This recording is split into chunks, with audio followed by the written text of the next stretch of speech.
अब ये है स्ट्रक्चरलिज्म। स्ट्रक्चरलिज्म क्या होता है? जो स्ट्रक्चर पे ध्यान देता है, संरचना पे। तो first school of psychology, psychology का पहला स्कूल स्ट्रक्चरलिज्म। इसकी शुरुआत की थी 1892 में कॉर्नेल यूनिवर्सिटी में। विलियम वुंट जो था, उनके स्टूडेंट टीचर ने इसकी शुरुआत की थी।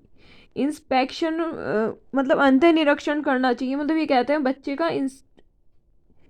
इंट्रोस्पेक्शन करना चाहिए, अंत निरीक्षण। और चेतना, कॉन्शियस माइंड को, कॉन्शियस उसका जो मन है उसको एनालाइज करना चाहिए। और स्ट्रक्चर ऑफ कॉन्शियस माइंड का जो स्ट्रक्चर होती है वो सभी की अलग अलग होती है, मतलब हर बच्चे की अलग अलग होती है। अब उसके बाद आया फंक्शनलिज्म, मतलब उसका अपोज करते हुए आया फंक्शनलिज्म। ये फंक्शन पे, कार्य करने पे ध्यान देता है। चेतना किस तरह कार्य करती है, मतलब चेतना को समझना नहीं है, उसके कार्य करने को देखना। कार्य करती है। और आपका माइंड वातावरण के साथ एडजस्टमेंट किस तरीके से करता है, हम किस तरीके से वातावरण में एडजस्ट हो सकते हैं। इसका समर्थन किसने किया? विलियम जेम्स ने, जॉन डीवी ने, एंजल ने। तो विलियम जेम्स, जॉन डीवी और एंजल जो थे वो फंक्शनलिज्म यानी कि प्रकार्यवाद के सहायक थे, मतलब इनके सपोर्टर थे। अब है व्यवहारवाद यानी कि बिहेवियरलिज्म। बिहेवियरिज्म तो 1913 में वॉटसन ने इसको दिया था। 1913 में व्यवहार का संबंध किया जाता है, व्यवहार का अध्ययन इसमें किया जाता है। How do a person react in any situation, कोई पर्सन किस सिचुएशन में कैसे रिएक्ट करता है, उसके व्यवहार को स्टडी किया जाता है। इसके सपोर्ट करने वाले कौन थे? वॉटसन, स्किनर, मन, क्रो एंड क्रो, और आगे चल के स्किनर और थॉर्नडाइक और पावलव। हेरिडिटी से ज़्यादा एनवायरनमेंट आपके व्यवहार को प्रभावित करता है। हेरिडिटी से ज़्यादा आपके व्यवहार को आपका एनवायरनमेंट चारों ओर का वो प्रभावित करता है। वॉटसन क्या कहता है कि तुम मुझे 1000 दर्जन भर बच्चे दो, यानी कि 5 साल के शुरू की उम्र के बच्चे दो, मैं उनके व्यवहार से ही बता दूंगा या उनके एनवायरनमेंट से मैं उन्हें कैसे भी बना सकता हूँ। चोर, सिपाही, डॉक्टर, इंजीनियर, कुछ भी मैं उन्हें बना सकता हूँ। अब है मनोविश्लेषण यानी कि साइको एनालिसिस। तो इसके फाउंडर कौन थे? Sigmund Freud. तो इनके अनुसार कि व्यक्ति के असामान्य व्यवहार का जो कारण होता है वो अचेतन मन होता है, यानी कि अनकॉन्शियस माइंड। यानी कि एक सबकॉन्शियस माइंड है, एक कॉन्शियस माइंड है और एक अनकॉन्शियस माइंड है। तो अनकॉन्शियस माइंड उसके अलग तरीके के व्यवहार का जो है वो उसका कारण अनकॉन्शियस माइंड होता है। अनकॉन्शियस ब्रेन या माइंड की स्टडी का तरीका, एक तो सम्मोहन, यानी कि उसको सम्मोहन करके पता चल, मतलब सामने तो वो अच्छा ही बर्ताव करेगा लेकिन उसको सम्मोहन करके पता लगा सकते हैं कि असल में वो व्यक्ति कैसा है, उसके मन में क्या चल रहा है। मुक्त सहचर्य विधि यानी कि फ्री एसोसिएशन मेथड, मतलब उसके साथ थोड़ा एसोसिएट होकर पता लगाया जा सकता है। स्वप्न व्याख्या यानी कि ड्रीम इंटरप्रिटेशन। अब ड्रीम इंटरप्रिटेशन नाम की एक बुक भी थी, इंटरप्रिटेशन ऑफ ड्रीम, ये इन्हीं की बुक थी। जिन्होंने ये दिया था ना मनोविश्लेषण, इन्हीं की बुक थी। तो इन्हीं की बुक का नाम है इंटरप्रिटेशन ऑफ ड्रीम, यानी कि सपने हम क्या देखते हैं वो हम पता लगा सकते हैं किस टाइप के देखते हैं, वो हम उसी टाइप के देखते हैं जिस टाइप की बातें चल रही होती हैं दिन में। मानवतावाद, मानवतावाद के किसने दिया था? कार्ल रोजर्स ने और एब्राहम मैस्लो ने। ये क्या कहते हैं कि हर इंसान को आत्मसिद्धि का मौका मिलना चाहिए, यानी कि सेल्फ रियलाइजेशन का, कि मैं बहुत कैपेबल हूँ, और हर व्यक्ति को खुश, आत्मसिद्धि के बाद खुश रहने का अधिकार है। Gestalt psychology, gestalt ने 1912 में कहा था, दी थी। और मैक्स गेट सोल्ट साइकोलॉजी का नाम है, गेट सोल्ट नाम की साइकोलॉजी 1912 में दी थी। किसने दी थी? मैक्स वर्डिनर ने, मैक्स वर्डिनर।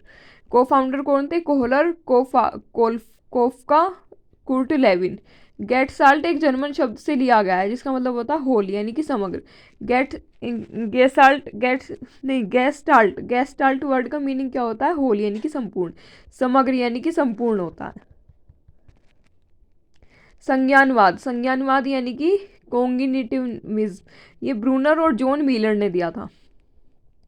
तो मानसिक क्रिया, मेंटल प्रोसेस का अध्ययन, यानी कि हम क्या सोचते हैं, क्या समझते हैं, कि याद करते हैं, क्या सोचते हैं, क्या समझते हैं, क्या याद करते हैं, या समस्या का समाधान कैसे करते हैं। It says mind is like a computer, मतलब दिमाग को एक कंप्यूटर की तरह माना गया है।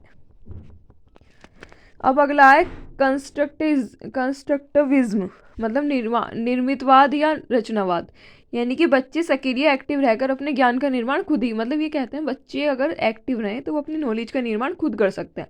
तो वाइगोत्स्की या पियाजे, सामाजिक और रचनावादी इन्होंने ही कहा था, ये दोनों ने।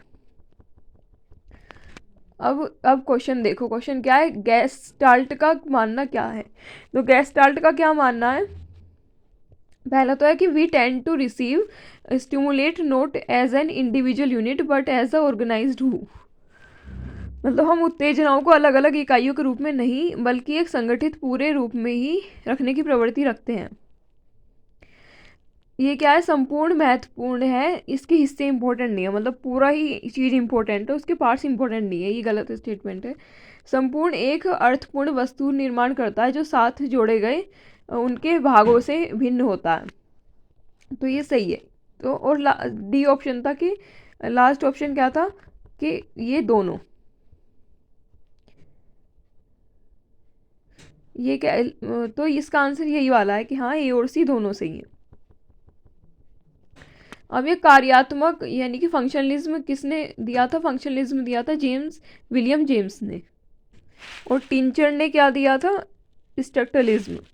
टिंचर किसका स्टूडेंट था, विलियम जोन्स का।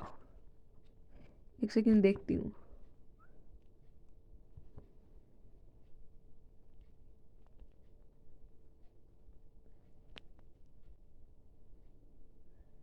नहीं, वुंट का शिष्य था।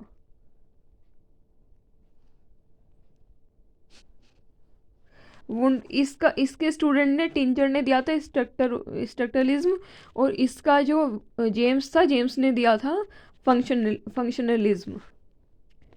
अब अगला क्वेश्चन,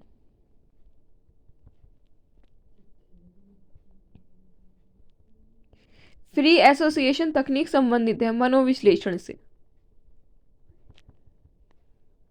संरचनावाद के खिलाफ ये आया था फंक्शनलिज्म, उसके बाद ही आया था कि चेतना काम कैसे करती है ये पता करने के लिए। मनोविज्ञान के विचार का स्कूल जो चेतना के कार्य से संबंधित है, फंक्शनलिज्म। सबसे प्रमुख कार्यात्मकवादी, मतलब फंक्शनलिज्म में सबसे ज़्यादा पॉपुलर कौन है।